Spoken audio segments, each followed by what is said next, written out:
अस्सलाम वालेकुम दोस्तों, आज हम शिगर की जानिब सफ़र कर रहे हैं और ये रहा वो पुल जो शिगर की खूबसूरती का दरवाज़ा कहलाता है।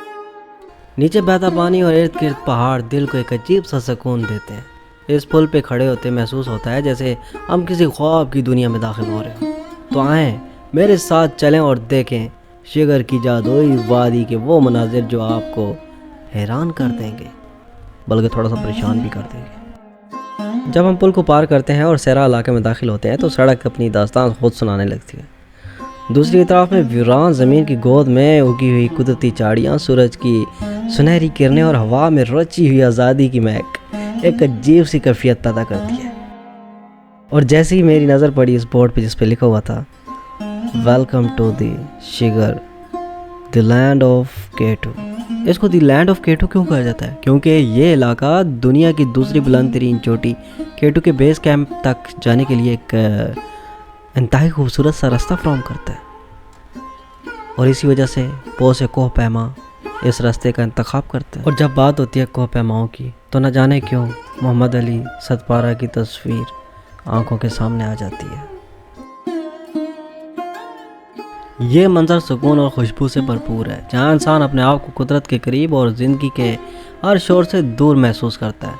ये दरख्त, ये रास्ता, सब जैसे ज़िंदगी की एक खामोश मगर खूबसूरत कहानी सुना रहे हो।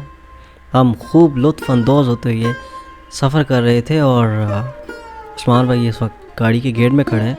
ड्राइवर की तबीयत जो है वो थोड़ी नासाज है, उनको रात को बुखार था। सो हमने सोचा कि पहले चलते हैं शिगर सिटी और इनको वहाँ पे एडमिट करा के साथ ही शिगर फोर्ट है उसको एक्सप्लोर करेंगे।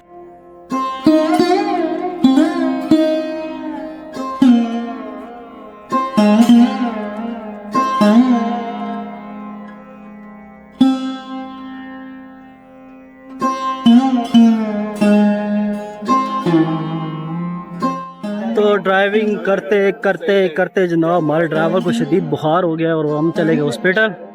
अभी जो ड्राइवर हैं वो एडमिट हैं और हम स्कर्दों की गलियों में घूम फिर रहे हैं। हमें पता चला है कि नज़दीक ही एक पोर्ट है, तो हमने सोचा चला हम वहाँ जाते हैं। इतनी देर में जो ड्राइवर हैं वो थोड़े स्टेबल हो जाएंगे। सो हम निकल पड़े सारे दोस्त।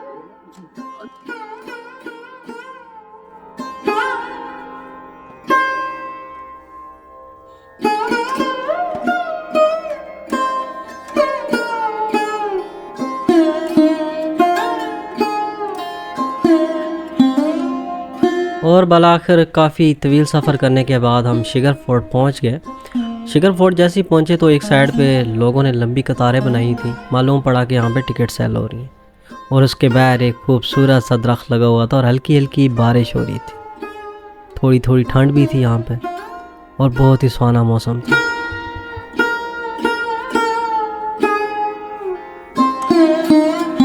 वो लगाते थे ना अपने ठीक है, तुमसे बातें भी कर कराई। ये मेरे महल में नीचे बिछाया एक्चुअली क्या बादशाह का भूत नहीं, ये शारदा लगाम लगा रखी।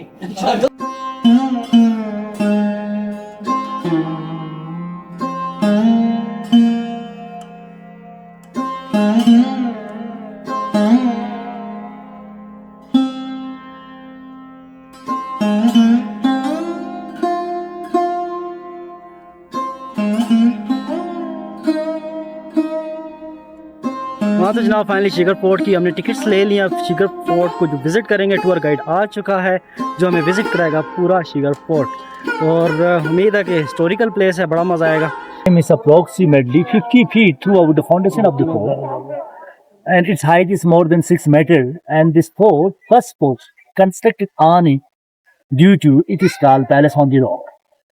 सर ये 1634 से 39 में बनाया था। राजा हसन खान अमाचा ने, वो शिगर का रूलर था। तो वक़्त के साथ साथ इसकी कंडीशन ख़राब हो गई थी, तो हमारी जो रिसेंटली राजा ने, सामने राजा साहब की घर है, इनकी 38 डायनेस्टी एग्जिस्ट करते हैं, इसलिए इन्होंने इस फोर्ट को डोनेट कर दी थी पीपल ऑफ बल्तिस्तान के नाम पर, कम्युनिटी को गिफ्ट कर दिया था। 1999 में आगा खान फाउंडेशन ने इस फोर्ट की रिहेबिलिटेशन स्टार्ट की थी एंड 2004 में ये as a cultural hotel complete हो।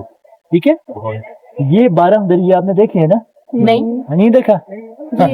ये सामने देख रहा है। हाँ देख रहा है। ये राजा साहब की आराम करने की जगह है। ये जगह शाही ख़ानदान की आरामगाह हुआ करती थी, जहाँ वक्त थम जाता था और ज़िंदगी सिर्फ सुकून की एक तस्वीर लगती थी।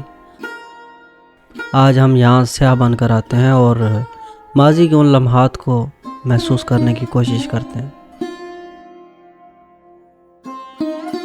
आज भी आप शिगर फोर्ट में लकड़ी के फनकाराना डिज़ाइंस देख सकते हैं, जो उस दौर की खूबसूरती और महारत को जाहिर करते हैं। जी ये वो बॉक्सेस पड़े हैं जहाँ पे अनाज वगैरह बादशाह सलामत रखते थे, गंदम वगैरह। यहाँ पे बादशाह सलामत की हर चीज़ की एक वैल्यू थी, जैसे कि ये टूटी फूटी लाइट, इसको भी सजा कर रखा गया था, और एक पुराना सा तवा था जिसमें बादशाह सलामत आई थिंक मूली वाले पराठे खाते होंगे, और साथ ही उनका गुली डंडा भी रखा गया था। तस्वीर और वीडियोस इस बात का सबूत बन जाती हैं कि हमने एक तारीखी मकाम को महसूस किया, इसकी तारीख को जाना और इसका हिस्सा बने। हम सब टूर गाइड के पीछे चल रहे थे और ना चाहते हुए भी इसकी हर बात पे सर हिला रहे थे, और आप देख सकते हैं कि हमजा को किस कदर सख्त नींद आई हुई है। इस महल में इंतहाई खूबसूरत सी एक खिड़की भी थी जिससे बहुत ही प्यारा व्यू मिलता था। सामने बादशाह सलामत की बैठक थी और ऊंचे ऊंचे पहाड़ भी नजर आ रहे थे यहाँ से। और टूर के आखिर में टूर गाइड ने हमें इतना हंसाया कि हम अपनी हंसी ना रोक पाए। इसका लहजा ही कुछ ऐसा था कि हर लफ्ज़ में एक ख़ास मुस्कुराहट छुपी हुई थी, जिससे वो हर बात को मजाक में तब्दील कर देता था। मैं चाहता हूँ कि आप भी इनकी बातों को दिल से एंजॉय करें, क्योंकि इनकी बातों में एक ख़ास तासीर है जो हर सुनने वालों को अपनी तरफ खींच लेती है। Still we use in our houses. So in our villages there are one round table here in the center of the kitchen. Around the table people sit in the sides of the table and hotter food served from here on the table. So this is the fireplace and this is the cooking pot. Sir यहाँ पर wait vote रखे जाते थे ताकि ये dry हो जाए and smokes goes two of chimney. Sir ये मटका है पानी का and this is oil lamps. यहाँ से एप्रिकॉट ऑयल पुट किए जाते थे, यहाँ से विक्स डाले जाते थे, ये कहीं हैंग किए जाते थे, ये रोटेट में चलती थी, बहुत मजे की लाइटिंग देती थी। And this is the butter pot. Sir ये हमारी चाय शेकर है मैडम, यहाँ पे नमकीन चाय बनाई जाती है जिसमें साग भी डाले जाते हैं, जिसमें सोडा भी डाले जाते हैं, जिसमें मक्खन भी डाले जाते हैं, जिसमें दूध भी डाले जाते हैं, पानी भी डाले जाते हैं, जिसमें सब्ज पत्ती भी डाले जाते हैं। तो ये सारी चीजें डालने के बाद चाय को फिर इसके अंदर पकाई जाती है, काफी देर तक पकाई जाती है। जब पक जाती है तो फिर चाय को इसके अंदर अंधेर दी जाती है। इसको थोड़ा सा शेक किया था, एक्सप्रेसो कॉफी किया, इसमें क्वालिटी टेस्ट डाला। आफ्टर डे चाय को उधर से इधर शिफ्ट किया, यहाँ से कोयला डाले तो उसकी रॉक चिंगारी नीचे उतर जाती, चाय उबलती हुई गर्म साफ हो जाती है। ये समवार है, ये वाटर पॉट है, ये हॉट पॉट है, ये बटर पॉट है सर, ये ऑयल पॉट है, ये फ्लोर ग्रेन पॉट है सर, ये शीशा है, और ये कुकिंग पॉट है, और ये हमारी लोकल प्रेशर कुकर से सुखी रहती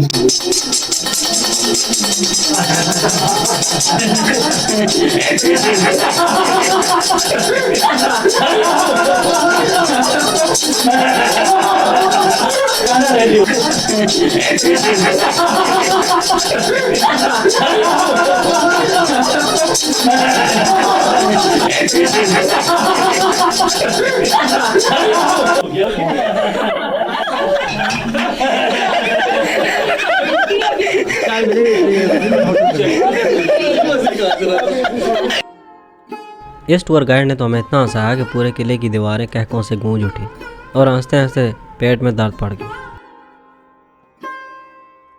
बारिश हो रही थी, दोस्त कच्ची छत के नीचे खड़े थे और मैं वीडियो बनाने में मसरूफ़ था। ये सामने जो जगह आप देख रहे हैं ना, यहाँ पर एक ख़ास वक्त पर मौज़िन खड़ा होकर अजान दिया करता था, और इसके साथ ही एक छोटी सी खूबसूरत सी मस्जिद भी है। ये सबसे बेस्ट प्लेस है इस फोर्ट में जो मुझे बहुत ही ज़्यादा पसंद आई, वो है यहाँ की मस्जिद।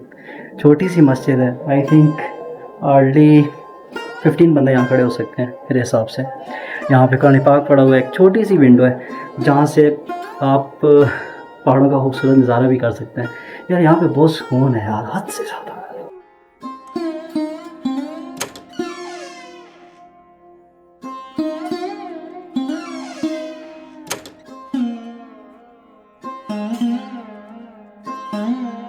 पुरानी मसाजिद की बात की जाए तो वो एक अलग ही रूहानी और तारीख़ी अहमियत रखती हैं। इनकी दीवारों में ज़माने की गवाहियाँ और मुक़द्दस यादें छुपी होती हैं। पुरानी मसाजिद में ना सिर्फ इबादत की एक ख़ास फ़िज़ा होती है बल्कि वहाँ की खामोशी और सुकून भी दिलो दिमाग को सुकून फराहम करती है। इन मसाजिद की साख्त और डिज़ाइन में एक ख़ास सादगी और ख़ूबसूरती पाई जाती है जो इंसान को रूहानी सुकून का एहसास दिलाती है। मस्जिद की दाएं तरफ एक खिड़की थी और जब मैं उसके करीब पहुंचा तो वहाँ से जो मनाज़िर नज़र आ रहे थे वो इतने दिलकश और दिल को सुकून देने वाले थे कि दिल चाहता था कि ये लम्हे हमेशा के लिए रुक जाएं। वो मंज़र जैसे किसी और दुनिया का हिस्सा हो जहाँ हर चीज़ पुरसुकून और ख़ूबसूरत थी। वहाँ पर मैंने अपने रब के सामने सर झुकाया और शुक्र अदा करने के बाद वहाँ से रवाना हो गया। अब हम इस किले से बाहर जा रहे थे और टूर गाइड को फॉलो करते हुए उसकी बातें सुनते हुए अपनी मालूमात में इजाफा करते हुए यहाँ से अब जाने की तैयारी थी। बाने की है भाई, फुल हो गई एक्सक्यूज मी, आप प्लीज फुल हाँ जी जी खैर है, अब चलते हैं। खाना बनता तो काफी ज्यादा। ये वही दाने की तरफ है, कौन से? वही कभी मुरब्बे बनते हैं ना, इसी से गुड फॉर जैम अचार भाई भाई का मुरब्बा, वही के मुरब्बे मशहूर है। इसको सफर जल का ये मेडिसिन है, कफ अस्थमा इन कोलेस्ट्रॉल मुरब्बा भाई बनता है इससे। वैसे तो यहाँ के बागात से आप कोई चीज़ तोड़ नहीं सकते, लेकिन एक जगह ऐसी थी जहाँ एक बहन ने पूरे दरख्त की एक शाख ही तोड़ ली। लेके आइए उनको मैंने कहा इज इट अलाउड, कहते नहीं। मैंने कहा प्लीज मुझे टेस्ट करनी है, तो फिर दे तो दियो उन्होंने कहा कि नहीं आप मुझसे ले ले तोड़ के। इस किले के साथ कुछ दुकानें भी थीं जहाँ हाथ से बनी हुई चीज़ें फ़रोख्त हो रही थीं। इन चीज़ों में मेहनत और मोहब्बत की झलक थी जो किसी की फ़नकाराना महारत और अज़म का नतीजा थी।